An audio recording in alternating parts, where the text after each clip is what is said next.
Je m'appelle Édouard, j'ai 16 ans. Comme un peu tous les adolescents, j'ai de l'acné. Mon problème d'acné a commencé vers l'âge de 12-13 ans. Ça vient en vagues. Des fois, j'en ai moins, mais des fois, j'en ai un petit peu plus. Alors, j'utilise des crèmes pour le visage. Je l'applique quand j'ai beaucoup de boutons et après environ une semaine, ça commence à descendre puis j'ai moins de boutons. D'après moi, ça vient avec la puberté. Un peu tous les adolescents, ce problème-là. Ça me dérange pas beaucoup, sauf quand j'ai des gros boutons blancs, là, comme un peu tout le monde, ça les dérange parce que c'est très visible. Ben, je me demandais s'il y avait un moyen de m'en débarrasser des boutons, là, parce qu'à un moment donné, ça commence à gosser.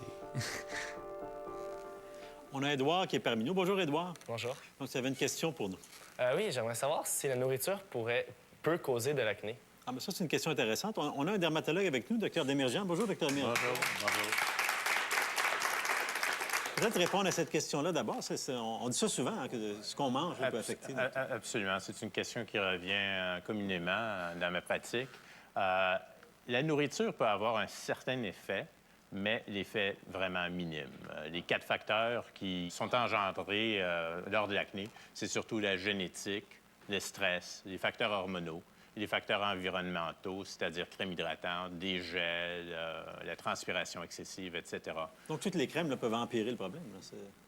Des crèmes hydratantes, pour quelqu'un qui a tendance à faire de l'acné, ne devraient pas être appliquées, surtout durant l'été. C'est certain que s'il fait moins 20 à l'extérieur, ça serait une bonne idée d'en mettre un peu, mais ça peut promouvoir à fermer les pores, donc à aggraver la situation. Le stress, je ne sais pas si tu as déjà expérimenté ça, des situations de stress. Est-ce que ça augmente ton acné? Non, pas vraiment. Pas vraiment. Donc, maintenant, si on parle du traitement, peut-être nous présenter ça là, brièvement. Comment on approche ça, un problème d'acné? Mais je pense qu'en premier, on devrait voir les différents degrés d'acné et d'approcher le traitement en conséquence. Donc, on a des photos, je pense. Ici, on a un degré léger d'acné. Très léger. C'est-à-dire très, très léger. On a à peine un bouton rouge ou 2. Donc, c'est un acné qu'on qualifierait de non-inflammatoire, surtout avec des points noirs, des petits points blancs. Par la suite, on a un acné plus modéré, c'est-à-dire le nombre des boutons rouges et des pustules, c'est-à-dire des boutons avec du pus, ont augmenté et la quantité des boutons est plus grand.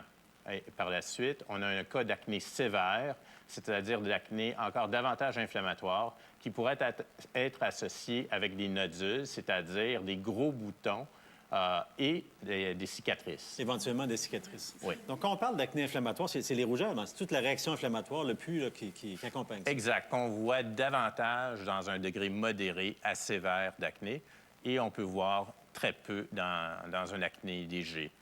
Pour les traitements maintenant, si on a un acné léger, on peut vraiment se traiter soi-même au début par des produits qu'on peut trouver au comptoir en pharmacie. Les produits les plus communs qu'on peut retrouver, c'est le peroxyde de benzoïle, l'acide salicylique.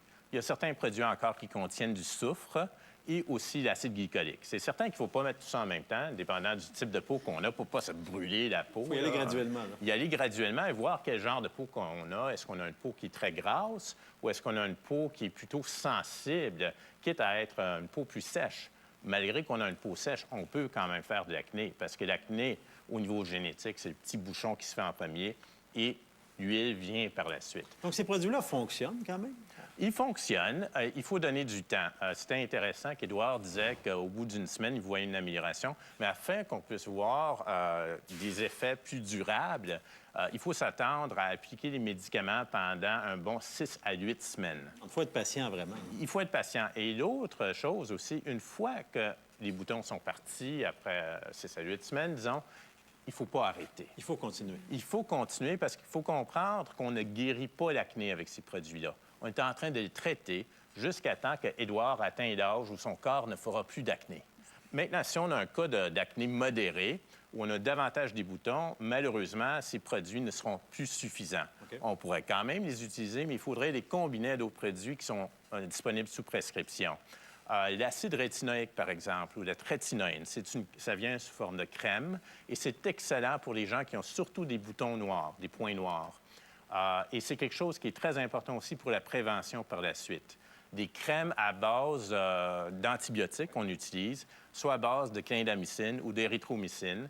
Et on peut avoir ces produits-là non seulement sous forme de crème, mais sous forme de lotion, dépendant du type de peau. Finalement, si c'est extensif, c'est pas seulement le visage, mais on en a sur le torse, dans le dos, on y va avec des antibiotiques oraux. Même les antibiotiques, c'est sur une période de 3-4 mois. Finalement, un acné sévère, il faudrait penser à l'isotrétinoïne, qui est vendue sous le nom de Clarus ou Accutane, et c'est certain qu'il faut un suivi avec les médecins. Merci beaucoup, Dr. Desmirgens. Merci, Édouard, pour la question. J'espère que ça répond.